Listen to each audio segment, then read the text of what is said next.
আল্লাহর নবী বলেন, যেই মহিলারা অশান্তিতে আছে, শান্তি নাই, কোথাও শান্তি নাই, সেই নারীরা যেন বেশি বেশি দরুদের আমল করে। সাল্লাল্লাহু আলাইহি ওয়াসাল্লাম, সাল্লাল্লাহু আলাইহি ওয়াসাল্লাম। কমপক্ষে প্রতিনিয়ত 100 বার দরুদের আমল করবেন। 1 সপ্তাহ লাগবে না, আপনার স্বামীরা আপনাদের উপর আর হাত তুলবে না। যদি হাত তুলে ওই হাত ন্যাংলা হয়ে যাবে, ওই হাত নুলা হয়ে যাবে। সেজন্য মা দরুদের আমল ছাড়বেন না। সম্মানিত মা বোনেরা, আমি যতক্ষণ আলোচনা করব একদম কিং কর্তব্য বিমূঢ় হয়ে একদম চুপচাপ করে যদি আলোচনাগুলো শুনতে পারেন, ইনশাআল্লাহ জীবনের পাথেয় হবে আমি আশা করি। তো সর্বপ্রথম যেই মহান মালিক আমাদেরকে এই কোরআন শোনার জন্য বাছাই করছেন, এই কোরআনের মাহফিল সব জায়গায় হয় না, সব মানুষ আসতে চাইলেও আসতে পারে না। কোরআনের মাহফিল শুনলে আর বললে, কোরআনের মাহফিলে কিছু সময় কাটানো, এটা অনেক গনিমত, অনেক জীবনের অনেক বড় পাওয়া। আল্লাহর নবী বলেন, ক্বালান নবী সাল্লাল্লাহু আলাইহি ওয়াসাল্লাম, ক্বালান নবী সাল্লাল্লাহু আলাইহি ওয়াসাল্লাম, মান ক্বারা হারফাম মিন কিতাবিল্লাহি ফালাহু বিআশরি আমসালিহা, ফালাহু বিআশরি আমসালিহা, আও কামা ক্বালান নবী আলাইহিস সালাতু ওয়াস সালাম।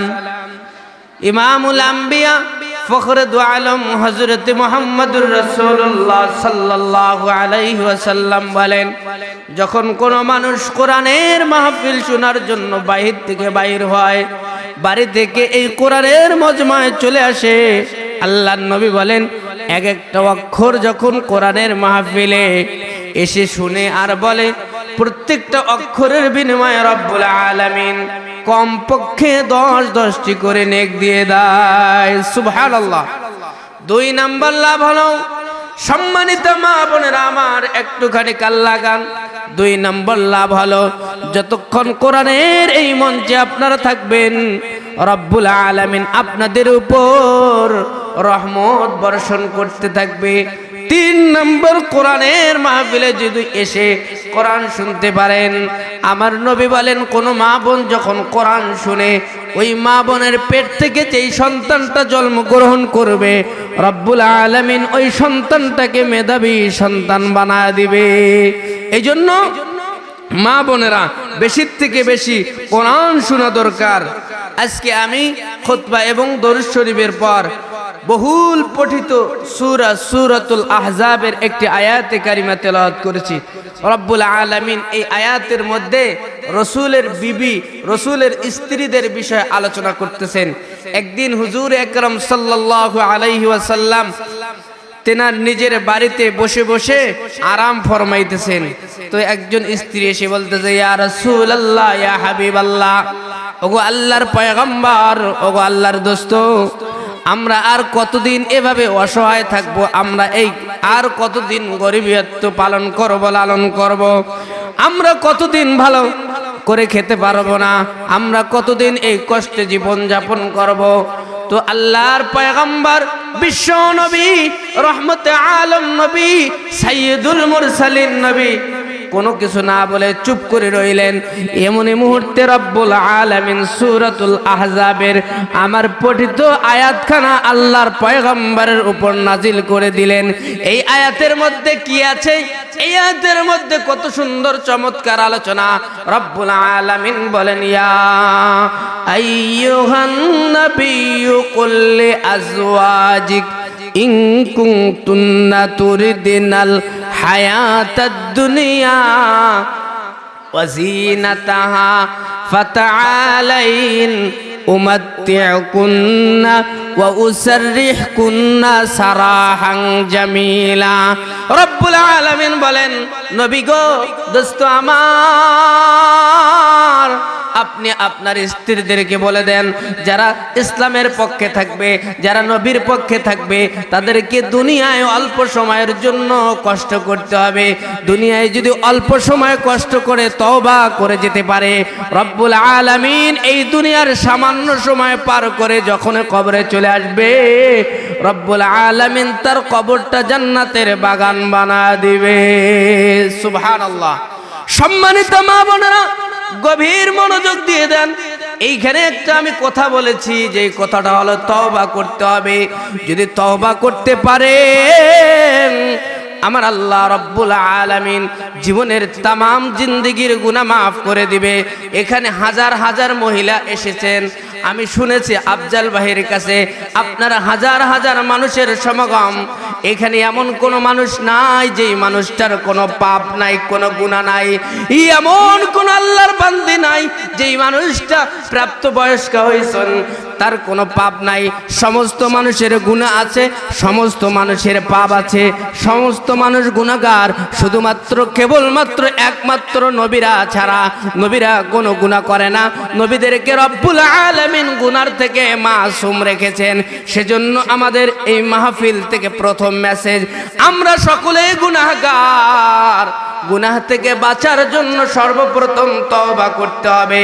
যদি তওবা করতে পারি বন্ধু, রব্বুল আলামিন বলেন ফাকুল তুস্তাগফিরু রাব্বাকুম ইন্নাহু কানা গফফারা। ফাকুল তুস্তাগফিরু রাব্বাকুম ইন্নাহু কানা গফফারা। দুনিয়ার মানুষ যত বেশি গুনাহ করুক, রব্বুল আলামিন তার থেকে বেশি মাফ করনে ওয়ালা। দুনিয়ার মানুষের গুনাহ যদি সাগরের পানির মতো হয়, রব্বুল আলামিনের মাফের সঠিক মাপকাঠি হলো গোটা দুনিয়ার সমান।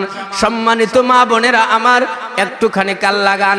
আল্লাহর নবীর সাহাবী হযরতে ওমর ফারুক রাদিয়াল্লাহু তাআলা আনহু, আমি তওবার গুরুত্ব বুঝাইতেছি, তারপর আমি একটুখানি স্বামীর হকের উপর আলোচনা করব।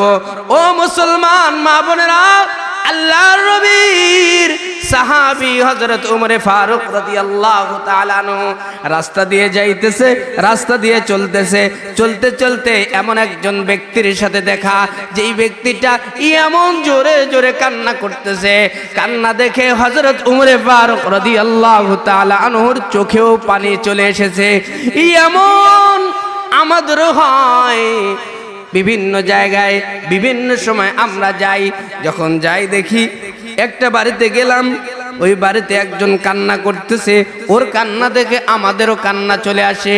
ঠিক তদ্রুপ ওমর ফারুক রাদিয়াল্লাহু তাআলা আনহু যুবকের কান্না দেখে নিজে কান্না করতে আরম্ভ করে দিলেন। ওমর ডাক দিয়ে কয়, ও যুবক, কান্না করেন কেন? ব্যাপারটা কি? কি কারণে কান্না করতেছেন? যুবক ডাক দেয়া কয়, খলিফাতুল মুসলিমিন, ওগো আমিরুল মুমিনিন, আমি এমন এক কারণে কান্না করেছি, আমি এমন এক গুনাহ করছি, যে গুনার বর্ণনা শুনলে, যে গুনাহ এত বড় গুনাহ, আমার মন বলে এই গুনাহ রব্বুল আলামিন মাফ করবে না। ও মা বোনেরা, আপনাদেরকে লক্ষ্য করে আমার আলোচনা চলতেছে। এখানে এমন কোন মা বোন নাই যার জীবনে কোনো গুনাহ নাই। এমন গুনাহ আছে যেই গুনাহর বর্ণনা কেউ জানে না, আপনি জানেন আর আপনার আল্লাহ জানে। এমন গুনাহগার হইল রব্বুল আলামিন মাফ করতে পারে, তারে বর্ণনা দিচ্ছে। খলিফাতুল মুসলিমিন ডাক দিয়ে বলে, ওগো যুবক, বলো তুমি কি গুনাহ করেছো?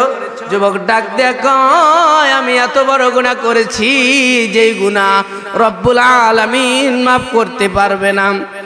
হযরত ওমর ফারুক রাদিয়াল্লাহু তাআলা আনহু ডাক দিয়ে কয়, এ যুবক, তোমার গুনার পরিধি কি আসমানের থেকে বড়? কয়, হ্যাঁ, আমার গুনার পরিধি আসমানের থেকে বড়। আমি আপনাকে বলতে পারি আমি কি গুনাহ করেছি। যদি আপনি আমারে পয়গম্বরে দু আলম রহমতে আলম নবীর কাছে নিয়ে যান, তাকে গিয়ে বলবো আমার গুনার বর্ণনা। যেমনি কথা তেমনি কাজ। সময় বড় স্বল্প, অল্প কিছুক্ষণের মধ্যে মাগরিবের আজান হয়ে যাবে বন্ধু। ও মুসলমান মা বোনেরা, একটুখানি কান লাগান। আল্লাহর দরবারে ওই যুবককে উমরে ফারুক রাদিয়াল্লাহু তাআলা আনহু নিয়ে আসছেন। এমন সময় নিয়ে আসছে যেই সময় আল্লাহর নবী আরাম ফরমাইতেছিলেন। আল্লাহর নবীর গেটের মধ্যে নক করা হয়েছে। কয় কে গেটের মধ্যে? হযরত উমর ফারুক রাদিয়াল্লাহু তাআলা আনহু ডাক দেয়া কয় আমি উমর। কয় কেন আসছেন? কয় এক যুবককে নিয়ে আসছি। এই যুবক নাকি এমন বড় গুনাহ করছে যেই গুনাহ নাকি রব্বুল আলামিন মাফ করতে পারবে না। সঙ্গে সঙ্গে ঘরের ভিতরে প্রবেশ করলেন যুবককে নিয়ে উমর। উমর ডাক দেয়া কয় এখন বলেন কি গুনাহ করছেন? আপনি বলেন, রাসূলকে বলেন। রাসূল যদি মাফ করে করাইয়া নিতে পারে তাহলে তো আপনার জীবন ধন্য। যুবক ডাক দেয়া কয় আমি যেই গুনাহ করেছি এই গুনার বর্ণনা কারো সামনে দেওয়া যাবে না, শুধুমাত্র কেবলমাত্র আমি পয়গম্বরকে বলবো। উমরকে ঘর থেকে বাহির করে দেওয়া হইল। ডাক দেয়া কয় পয়গম্বর, আমি এমন এক গুনাহ করেছি, আমার মন বলে রব্বুল আলামিন আমার গুনাহ মাফ করবে না। ইয়া রাসূলুল্লাহ, আমি এমন এক গুনাহ করেছি যে গুনার কথা বললো আপনিও গরম হয়ে যাবেন। আল্লাহর নবী ডাক দিয়ে কয় এ যুবক, তুমি কি গুনাহ করেছো তাড়াতাড়ি একটু বলো। কয় ইয়া রাসূলুল্লাহ, আমি ইসলাম গ্রহণ করার কয়েকদিন হইল। আমি ইসলাম গ্রহণ করার আগে আমার একটা পেশা ছিল, যেই পেশাটা হলো কাফনের কাপড় চুরি করতাম। ও মা বোনেরা, একটুখানি কান লাগান। আল্লাহর নবীর সাহাবী আল্লাহর নবীর ডাক দেয়া কয় ইয়া রাসূলুল্লাহ, ইয়া হাবিবাল্লাহ, আমি এমন এক গুনাহ করেছি এই গুনাহ মনে হয় রব্বুল আলামিন মাফ করবে না। আমি ইসলাম গ্রহণ করার কয়েকদিন হয়ে গেল। এই ইসলাম গ্রহণ করার আগে আমি যেই পেশার মধ্যে জড়িত ছিলাম সেই পেশাটা ছিল আমি কাফনের কাপড় চুরি করতাম। ওগো পয়গম্বর,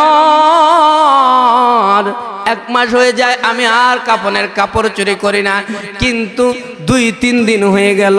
ওগো আল্লাহর দোস্ত, 2-3 দিন হয়ে গেল। আমি ঘুমের ঘরে যাব, এমন সময় আমার মাথার মধ্যে শয়তান এসে ওয়াসওয়াসা দিচ্ছে, এ কাফনের কাপড় চোর, দেখ না মদিনার মধ্যে এমন এক যুবতী মারা গেছে, এমন এক যুবতী মারা গেছে, এ কাফনের কাপড় চোর, এইরকম যুবতী মদিনার জমিনে নাই। যান একবার যা কাফনের কাপড়টা নিয়ে। ওগো আল্লাহর পয়গম্বর, আমি শয়তানের ওয়াসওয়াসায় পড়ে কবরস্থানে চলে গেছি। যাওয়ার পর আমি কাফনের কাপড়টা নিয়ে টান দিয়ে কবরের উপরে চলে আসছি। কবরের উপরে যখন চলে এসেছি, ওগো আল্লাহর দোস্ত,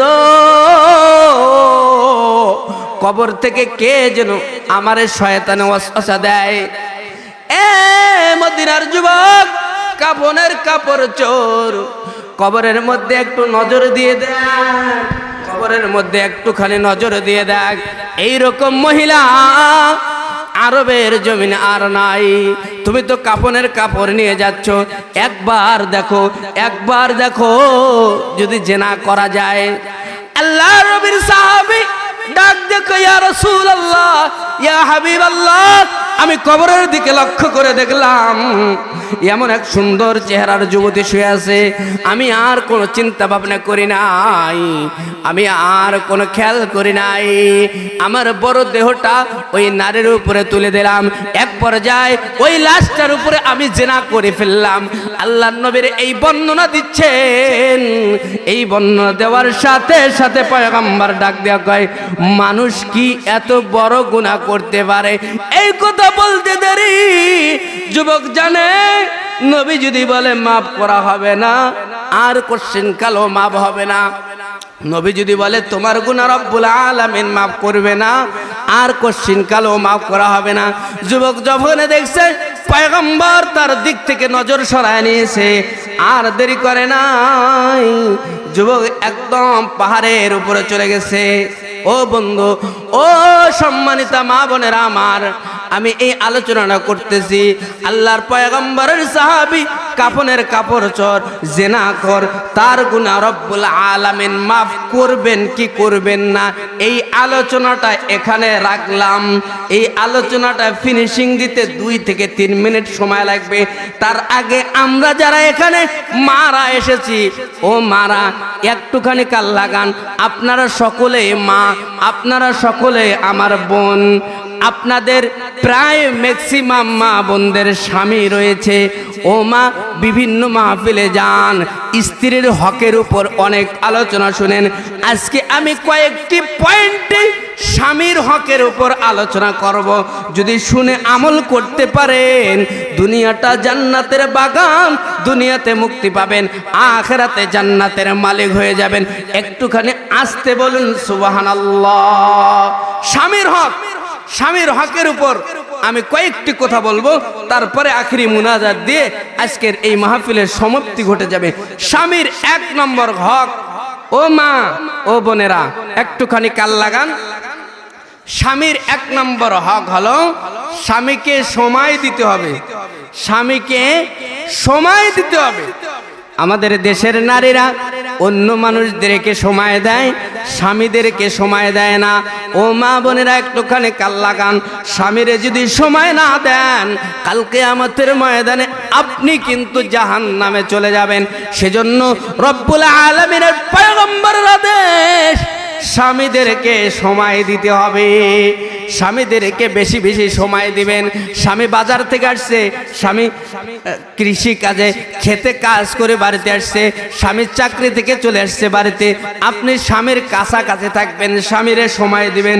এটা হলো স্ত্রীদের স্বামীদের 1 নম্বর পাওনা আপনাদের কাছে।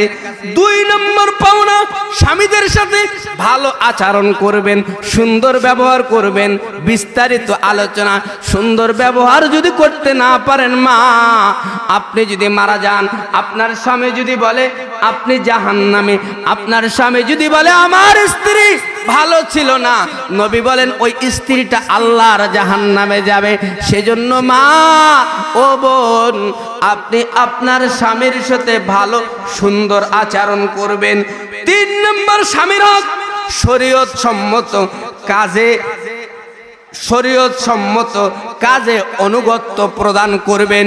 শরীয়তের যেই সমস্ত কাজ আছে, আপনার স্বামী আপনারে নামাজ পড়তে বলে, আপনার স্বামী আপনার ইসলামী আন্দোলন করতে বলে, আপনার স্বামী আপনার তাবলীগ জামাতে যাইতে বলে, আপনার স্বামী আপনারে ভালো ভালো কাজ করতে বলে, আপনার যদি সুযোগ থাকে মা ভালো একটু কাজ করবেন। কিন্তু যদি খারাপ কাজের দিকে ধাপিত হইতে বলে, যে আমার বন্ধু আসছে, বন্ধুরে একটু চা নিয়ে যে দাও, এরকম কাজে আপনারা সায় দিবেন না। শরীয়ত সম্মত যত কাজ আছে মা, সমস্ত কাজের মধ্যে স্বামীদেরকে সহযোগিতা করবেন। স্বামীদের 4 নম্বর হক হলো প্রয়োজনের অতিরিক্ত ভরণ পোষণ। প্রয়োজনের অতিরিক্ত ভরণ পোষণ স্বামীদের কাছে আপনারা আদায় করবেন না। আপনার দরকার 1000 টাকা, বাবার বাড়িতে যাবেন, আপনার বোনের বাড়িতে যাবেন, আপনার দাদার বাড়িতে যাবেন, ও মা 1000 টাকার প্রয়োজন, আপনি চাইতেছেন 10,000 টাকা, 5,000 টাকা, 15,000 টাকা। আমারে বেনারসি শাড়ি লাগবে, আমারে চুড়ি লাগবে, আমার গহনা লাগবে, আমার এই লাগবে, হাতি লাগবে, ঘোড়া লাগবে, আমার সেই লাগবে। এরকম আপনার প্রয়োজনের অতিরিক্ত ভরণ পোষণ স্বামীদের কাছে কখনো দাবি করবেন না। ও মা ও বোনেরা একটুখানি কাল লাগান। স্বামীদের 5 নম্বর হক হলো, ও স্বামীদের স্ত্রীরা একটু শুনেন, আপনারা পরপুরুষদের সাথে সম্পর্ক রাখবেন না। পরপুরুষদের সাথে সম্পর্ক রাখা যাবে না। আল্লাহর নবী বলেন আদ-দাইসু লা ইয়াদখুলুল জান্নাহ। قال النبي صلى الله عليه وسلم আদ-দাইসু লা ইয়াদখুলুল জান্নাহ। দায়ুস তাদেরকে বলা হয় যারা পরপুরুষের সাথে, পর নারীর সাথে সম্পর্ক রাখে। ও বন্ধু, ও সম্মানিতা মা বোনেরা আমার, পরপুরুষের সাথে সম্পর্ক রাখবেন না। 6 নম্বর স্বামীর হক হলো স্বামীর অনুপস্থিতিতে, স্বামী বাড়িতে নাই, ঢাকায় গেছে, কাজে গেছে, বিদেশে গেছে, আপনি স্বামীর অনুপস্থিতিতে আপনি পরপুরুষকে আপনার ঘরে জায়গা দিবেন না, আপনার ঘরে ঢুকাবেন না। ও মা 7 নম্বর 7 নম্বর হল স্বামীর সম্পদ আপনি হেফাজত করবেন। 1 টাকা দিয়েছে আপনি হেফাজত করে রেখে দিবেন, আপনি অন্যথায় খরচ করবেন না। বাড়ির মধ্যে গ্রামের মধ্যে দোকান চলে আসছে, স্বামীর টাকাগুলো অযথা খরচ করবেন না। ও মা স্বামীর 8 নম্বর হল স্বামী অসন্তুষ্ট হয়, স্বামীর মন খারাপ হয়, আপনি এমন কোন ইবাদত করবেন না, নফলে ইবাদত। স্বামী বলছে আপনি সোমবারের দিন রোজা রাখবেন না, একটু ঘুরতে যাব। স্বামী বলছে আপনি শুক্রবারের দিন রোজা রাখবেন না, আপনি তাহাজ্জুদের নামাজ পড়া লাগবে না। আল্লাহর নবী বলেন যে আমল করতে, যেই নফল ইবাদত করলে স্বামীর সমস্যা হয় মা, সেই ইবাদত করার কোনো দরকার নাই। ও মা ও বোনেরা, 9 নম্বর স্বামীর হল স্বামী যদি একান্ত সময় কাটানোর মতো সময় চায়, আহ্বান করে। যদি অসুস্থ না হন মা, সঙ্গে সঙ্গে একান্ত সময় কাটানোর জন্য আপনাকে সময় দিতে হবে, এটা ফরজে আইন। ও মা এখন তো দেখা যায় স্বামী যদি সময় চায় আমরা সময় দেই না, কয় আমি অসুস্থ, কিন্তু কোনো অসুস্থতা নাই, কোনো মাথা ব্যথা নাই, কোন রকম ভাওতাবাজি তাল বাহানা দেওয়া যাবে না। স্বামীর 10 নম্বর হক হলো স্বামীকে তুচ্ছ তাচ্ছিল্য, স্বামীর অপর নাম ধরে ডাকা যাবে না, স্বামীকে তুচ্ছ বলে ডাকা যাবে না, স্বামীকে ছোট করে দেখা যাবে না। স্বামী কালো, স্বামী বেটে, স্বামী খাটো, স্বামীর কখনো মন খারাপ হয় এইরকম কথা স্বামীকে বলা যাবে না। 11 নম্বর স্বামীর হক হলো কারো কাছে স্বামীর দোষ বলা যাবে না, কারো কাছে স্বামীর দোষ বলবেন না। ও মা আপনার স্বামী আপনারে ভালো করে খেতে দেয় না, আপনি তাহাজ্জুদের নামাজ পড়েন, আপনি আল্লাহরে বলেন আল্লাহ আমার স্বামীর টাকা পয়সা বাড়া দেন, আপনি অযথা বাপের বাড়ি গিয়ে এই বিচারগুলো দিবেন না।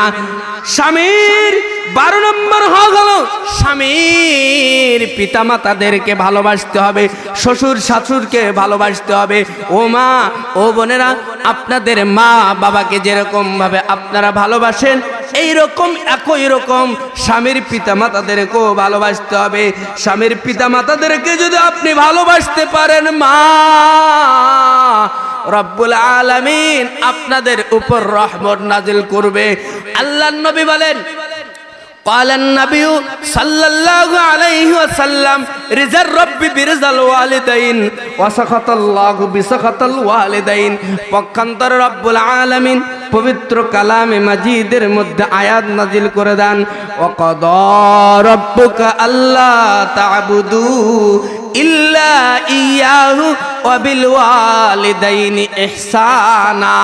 ও মা আপনার মা বাবার সাথে যে এরকম আচরণ করবেন, স্বামীর মা বাবার সাথেও একই রকম আচরণ করা লাগবে। যদি একটু এদিক সেদিক করেন মা, আপনাকে কিন্তু জাহান্নামে যেতে হবে।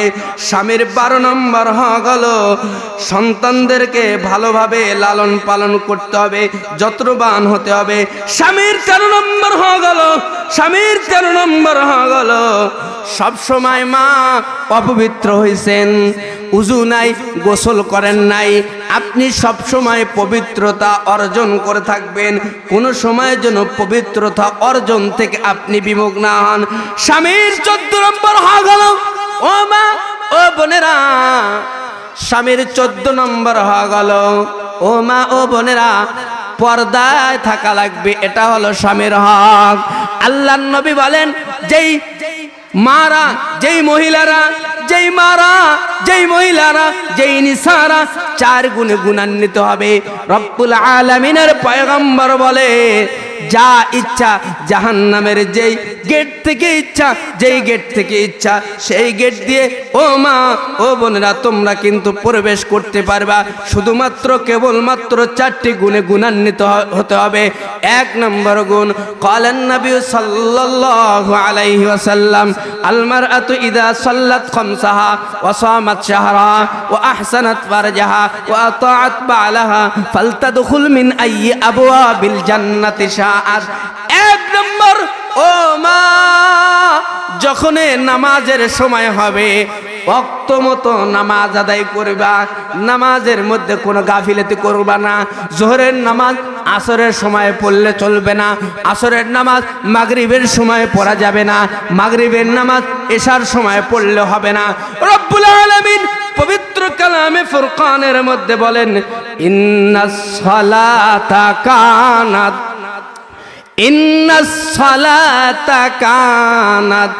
আলাল মুমিনিনা কিতাবাম মাওকুতা।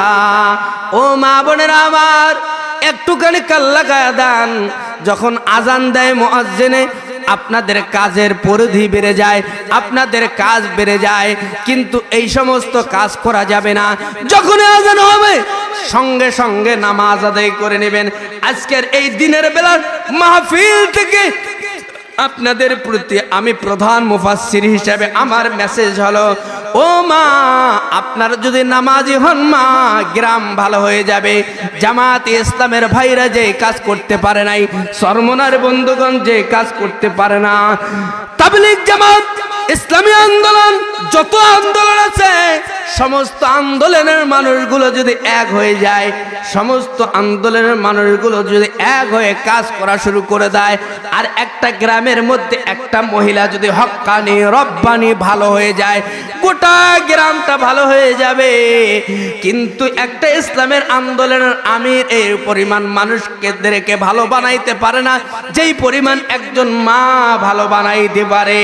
সেজন্য মা, আপনাদের পায়ে ধরে বলে মা, আপনাদের হাতে ধরে বলে মা, নামাজ কিন্তু ছাড়বা না, পর্দা কিন্তু ছাড়বা না। ও মা, 2 দিনের দুনিয়া, কত মা বোন দুনিয়া থেকে চলে গেল। এই দুনিয়া কিন্তু থাকার জায়গা না, এই দুনিয়া থেকে একদিন চলে যেতে হবে। এই দুনিয়া কিন্তু চিরদিনও কেউ থাকবে না। ও মা বোনেরা, একটুখানি কান লাগান। জান্নাতের যেই গেট দিয়ে ইচ্ছে সেই গেট দিয়ে প্রবেশ করতে পারবেন। 1 নম্বর শর্ত হলো 5 ওয়াক্ত নামাজ বা জামাত আদায় করতে হবে। 2 নম্বর শর্ত হলো মা, ও মা, স্বামীর খেদমত করতে হবে, স্বামীর খেদমত করা লাগবে। স্বামীর বৈধ খেদমত যখন যা আদেশ করবে মা, স্বামী কত প্রকার কাজ করে, কত প্রকার ঝামেলার সম্মুখীন হয়, তারপরেও তোমাদেরকে ভালোভাবে লালন পালন করে, তারপরে তোমাদেরকে ভালোভাবে ভরণ পোষণ দেয়। ও মা, একটুখানি কান লাগান মা, স্বামীর মনে কিন্তু কখনো কষ্ট দিবা না। আল্লাহর নবীরে জিজ্ঞাসা করা হলো, ইয়া রাসূলুল্লাহ, ইয়া হাবিবাল্লাহ, ওগো পয়গম্বর, ওগো আল্লাহর দোস্ত, আমরা একটু আপনার সেজদা দিতে চাই। আল্লাহর নবী ডাক দিয়ে কয়, ও আমার উম্মতেরা, ও আমার সাহাবীরা, আমি যদি দুনিয়াতে কাউকে সেজদা করার আদেশ দিতাম, দুনিয়ার সমস্ত নারীদেরকে তাদের স্বামীদের সেজদা করতে বলতাম। সেজন্য মা, স্বামীদের হেফাজত করবেন, স্বামীদের মোহাব্বত করবেন, স্বামীদেরকে ভালোবাসবেন।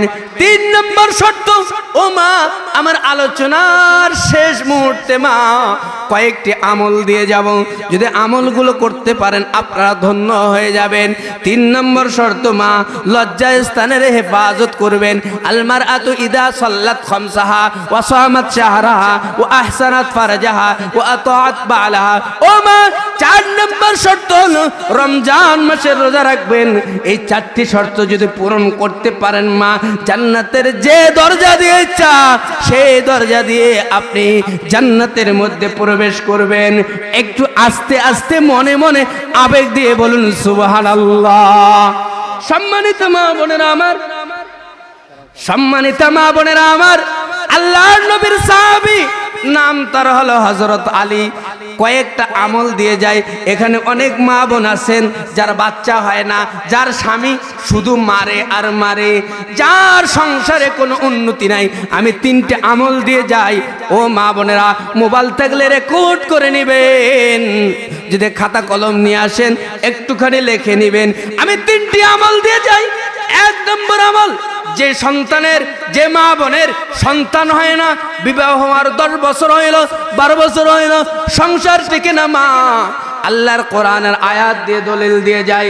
রব্বুল আলামিন বলেন ফাকুল তুস্তাগফিরু রাব্বাকুম ইন্নাহু কানা গফফারা ইউরসিলিস সামাআ আলাইকুম মিদরারা ওয়া ইউমদিদকুম বিআমওয়াল ওয়া বানিন ويجعل لكم جنات ويجعل لكم أنهارا ما لكم لا ترجون لله وقارا وقد خلقكم أطوارا ألم تروا كيف خلق الله سبع سماوات طباقا এক নম্বর আমল যে মা বোনদের সন্তান হয় না অথবা শুধু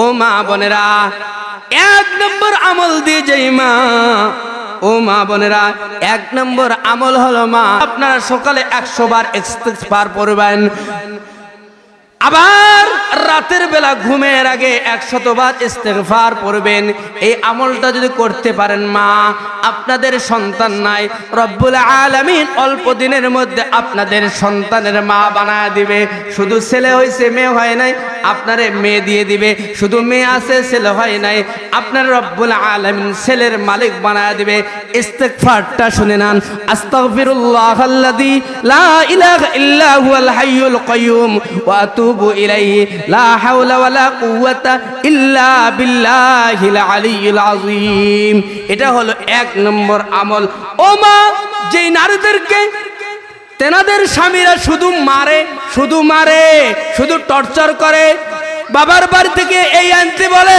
সেই আনতে বলে সব সময় শুধু চাপের মুখে রাখে ওই মা বোনদের জন্য একটা আমল দিয়ে যাই মা আল্লাহর নবী বলেন বলেন নবী সাল্লাল্লাহু আলাইহি ওয়াসাল্লাম মান সাল্লা আলাইহি ওয়াহিদান সাল্লাল্লাহু আলাইহি 10 মাররাত قال النبي صلى الله عليه وسلم আল্লাহর নবী বলেন যেই মহিলারা অশান্তিতে আছে শান্তি নাই কোথাও শান্তি নাই সেই নারীরা যেন বেশি বেশি দরুদের আমল করে সাল্লাল্লাহু আলাইহি ওয়াসাল্লাম সাল্লাল্লাহু আলাইহি ওয়াসাল্লাম কমপক্ষে প্রতিনিয়ত 100 বার দরুদের আমল করবেন এক সপ্তাহ লাগবে না আপনার স্বামীরা আপনাদের উপর আর হাত তুলবে না যদি হাত তুলে ওই হাত ন্যাংলা হয়ে যাবে ওই হাত নুলা হয়ে যাবে সেজন্য মা দরুদের আমল ছাড়বেন না ও মা দরুদের আমল কখনো ছাড়বেন না আর আপনাদের একটা স্বভাব আছে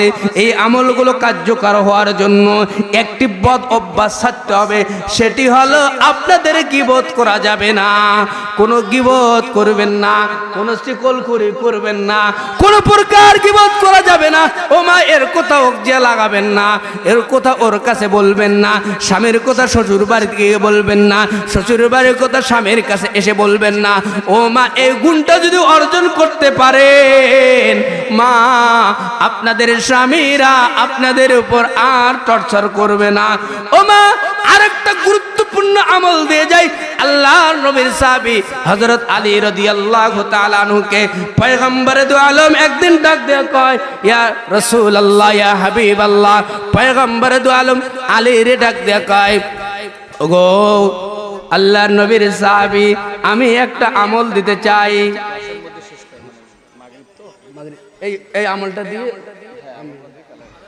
ও মা আজান দিছে না দিবে আমরা ইস্তিগফার পড়ি মা ইস্তিগফার পড়ি আলোচনা শেষ জি জি আলোচনা শেষ ইনশাআল্লাহ আমরা যদি কখনো সুযোগ হয় আপনার ইস্তিগফার পড়ুন আস্তাগফিরুল্লাহ রাব্বি মিন কুল্লি যামবি ওয়া আতুবু ইলাইহি লা হাওলা ওয়ালা কুওয়াতা ইল্লা বিল্লাহিল আলিয়্যিল আযীম আস্তাগফিরুল্লাহাল্লাযী লা ইলাহা ইল্লা হুয়াল হাইয়ুল কাইয়্যুম ওয়া আতুবু ইলাইহি লা হাওলা ওয়ালা কুওয়াতা ইল্লা বিল্লাহিল আলিয়্যিল আযীম ও মা ও বোনেরা আপনারা যেহেতু মাহফিলে আসছেন আজকের এই মাহফিল আফজাল ভাই অনেক কষ্ট করে এলাকাবাসীর সহযোগিতা নিয়ে করছেন আপনারা যা যা পারেন টেবিল আছে আমার বড় ভাই আগে অনেক সুন্দরভাবে আলোচনা করছেন কালেকশন করছেন আমি আর আপনাদেরকে ডিস্টার্ব না দেই আপনাদের যা যা সামর্থ্য রয়েছে আপনারা আফজাল ভাই ওইখানে টেবিল আছে আপনারা দান করে যাবেন ইনশাআল্লাহ আমরা 10 বার দরুদ পড়ি সাল্লাল্লাহু আলাইহি সাল্লাম সাল্লাল্লাহু আলাইহি সাল্লাম সাল্লাল্লাহু আলাইহি সাল্লাম সাল্লাল্লাহু আলাইহি সাল্লাম সাল্লাল্লাহু আলাইহি সাল্লাম সাল্লাল্লাহু আলাইহি সাল্লাম। আমরা সূরা ইখলাস পড়ি একবার। বিসমিল্লাহির রহমানির রহিম। কুল হুয়াল্লাহু আহাদ আল্লাহুস সামাদ লাম ইয়ালিদ ওয়া লাম ইউলাদ ওয়া লাম ইয়াকুল লাহু কুফুয়ান আহাদ। আমরা ইস্তিগফার পড়ি আস্তাগফিরুল্লাহাল্লাযী লা ইলাহা ইল্লা হুয়াল হাইয়ুল কাইয়্যুম ওয়া আতুবু ইলাইহি লা হাওলা ওয়া লা কুওয়াতা ইল্লা বিল্লাহিল আলিয়্যিল আযীম। এখন দোয়া হবে, আমরা সকলের জন্য দোয়া করব। এই এলাকায় যত মাইয়িত শাহীদ অবস্থায় আছে তাদের জন্য ইনশাআল্লাহ দোয়া হবে। আর এই অনুষ্ঠানে যারা সহযোগিতা করছে তাদের জন্য দোয়া হবে। এরকম অনুষ্ঠান যেন বারবার হয় এই জন্য আমরা চেষ্টা করব ইনশাআল্লাহ। আমরা সকলেই পশ্চিম দিকে ঘুরে আমরা নামাজের শুরুতে বসে সকলে হাত তুলি ইনশাআল্লাহ। ربنا ظلمنا أنفسنا وإن لم تغفر لنا وترحمنا لنكونن من الخاسرين اللهم أنت السلام ومنك السلام تباركت يا ذا الجلال والإكرام اللهم لك الحمد ولك الشكر بالإسلام اللهم لك الحمد ولك الشكر بالقرآن اللهم لك الحمد ولك الشكر بالحديث আয় আল্লাহ, জোহরের আগ থেকে মাগরিবের আগ পর্যন্ত আয় আল্লাহ এই মজমায় বিভিন্ন ধরনের বিভিন্ন জায়গা থেকে কোরআন থেকে আলোচনা করা হয়েছে। আয় রব্বুল আলামিন, যাহা কিছু আলোচনা হয়েছে তোমার দরবারে কবুল আর মঞ্জুর করে নাও।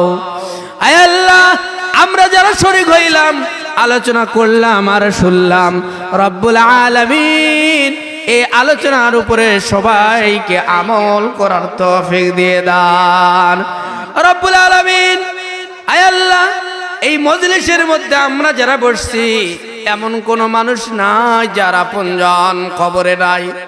আয় রব্বুল আলামিন, আমরা কেউ বাবাকে হারিয়ে ফেলছি, কেউ আবার মাকে, কেউ আবার আপনজনদেরকে হারিয়ে ফেলছি।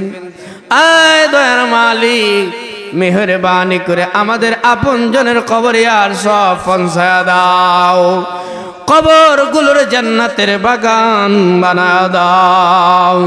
আয় আল্লাহ, চল্লাকার জমিনে ব্যতিক্রম ধর্মী আজকের এই আয়োজন, আয় আল্লাহ শুধুমাত্র মা বোনদের জন্য এই আলোচনা, হাজার হাজার মা বোনদের সমাগম। আয় আল্লাহ, মা বোনদের মনের মধ্যে অনেক ব্যথা, অনেক কষ্ট, জানি না রব্বুল আলামিন কার মনে কি কষ্ট, কি ব্যথা, কি যন্ত্রণা। রব্বুল আলামিন মেহেরবানি করে সকলের মনের জায়েজ আশাগুলো তুমি পূরণ করে দাও। আয় রব্বুল আলামিন, আমাদের সকলকে, নারী পুরুষ সকলকে 5 ওয়াক্ত নামাজ বা জামাত আদায় করার সুযোগ করে দাও। আয় আল্লাহ, বেশি বেশি দান সদকা, আয় আল্লাহ বেশি বেশি দান সদকা করার সুযোগ করে দাও রব্বুল আলামিন। সামনে যে নির্বাচন আসবে আল্লাহ, আয় আল্লাহ ইসলাম যেন বিজয় হয়, কোরআনের আইন যেন এই বাংলাদেশে কায়েম হয়। আয় আল্লাহ সেই তৌফিক আমাদের মাঝে দিয়ে দাও। আয় আল্লাহ, আমরা যেন সঠিক মার্কায় সঠিক মানুষদেরকে রায় দিতে পারি, আয় আল্লাহ সেই তৌফিক দিয়ে দাও। আয় আল্লাহ, আমরা যারা এখানে হাত তুলে আমিন আমিন করতেছে মালিক, আয় আল্লাহ আমাদের সকলকে হজ্জে বাইতুল্লাহ নসিব ফরমাও। আমরা যারা একবার গিয়েছি বারবার যাওয়ার সুযোগ করে দাও।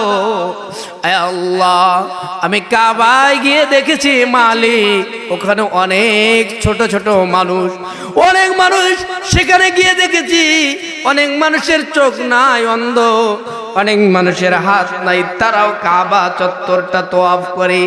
এখানে আমরা সকলেই সুস্থ সবল মানুষ রয়েছি। আয় আল্লাহ মেহেরবানি করে এখানে আজকে আমার সাথে যারা যারা হাত তুলেছে, আয় আল্লাহ সকলকে বারবার মক্কা মদিনা জিয়ারত নসিব ফরমাও। আয় আল্লাহ, আমরা যেই মাহফিলে বসে আলোচনা করলাম, মাহফিলের চতুর্দিকে অসংখ্য কবরস্থান রয়েছে। আয় আল্লাহ মেহেরবানি করে সকল কবরস্থানের আযাবগুলো মাফ করে দাও। আয় আল্লাহ, অসংখ্য মা বোন অসংখ্য ছাত্র ছাত্রী হাত পেতে দিয়েছে রব্বুল আলামিন। আল্লাহ মেহেরবানি করে সকলের মধ্যে সফলতা দিয়ে দাও। আল্লাহ রোডে ঘাটের অ্যাক্সিডেন্ট থেকে তুমি হেফাজত করো। আল্লাহ সর্বোপরি আফজাল ভাইকে তুমি দিনের জন্য কবুল করে নাও। আল্লাহ গোটা বিশ্বের মধ্যে কোরআনের দাওয়াত যেন দিতে পারে আমার এই ভাইটাকে তুমি কবুল আর মঞ্জুর করে নাও। আল্লাহ যে সমস্ত মা বোন বৃদ্ধা হয়ে গেছে আল্লাহ তাদের হায়াতের মধ্যে বারাকা দিয়ে দাও, অসুস্থতা থাকলে দূর করে দাও। আল্লাহ আমাদের সকলের প্রতি নেক হায়াত দিয়ে দাও, আমলের জিন্দেগি দিয়ে দাও রব্বুল আলামিন। অনেক কিছু বলার ছিল আল্লাহ, সময় সংক্ষিপ্ততার কারণে আর কিছু বলতে পারলাম না। আল্লাহ যা কিছু আমাদের জন্য কল্যাণ সব কিছু দিয়ে দাও, যা কিছু অকল্যাণ সব কিছু দূরীভূত করে দাও। তাকাব্বাল মিন্না ইন্নাকা আনতাস সামিউল আলিম وتب علينا يا مولانا إنك أنت التواب الرحيم رب ارحمهما كما ربياني صغيرا সকলে পড়ুন رب ارحمهما كما ربياني صغيرا। আল্লাহ আল্লাহ আমরা যারা আমন্ত্রিত ওলামায়ে কেরাম হয়ে এখানে তাফসীর করার জন্য এসেছি, আল্লাহ সুন্দর মেহমানদারের ব্যবস্থা ছিল, আল্লাহ সুন্দর আপ্যায়নের ব্যবস্থা ছিল। আল্লাহ যার বাড়িতে খানা পিনা খাইলাম আল্লাহ তার আল্লাহ বাড়ির বালা মুসিবত দূর করে দাও। আল্লাহ তার বাড়ির মধ্যে খাস রহমত নাজিল করো।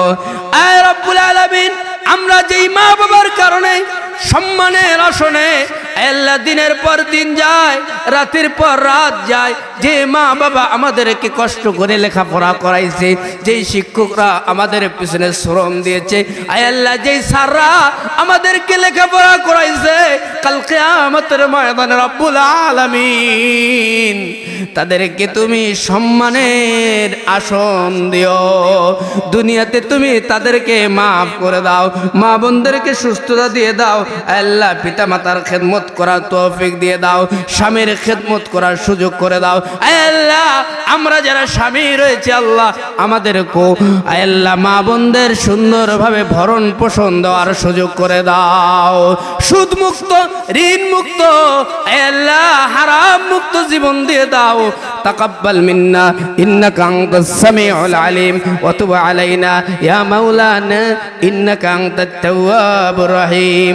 সুবহান রাব্বিকা রাব্বিল ইজ্জাতি আম্মা ইয়াসিফুন ওয়া সালামুন আলাল মুরসালিন ওয়াজআল আখিরি কালামিনা ইনদাল মাউতি লা ইলাহা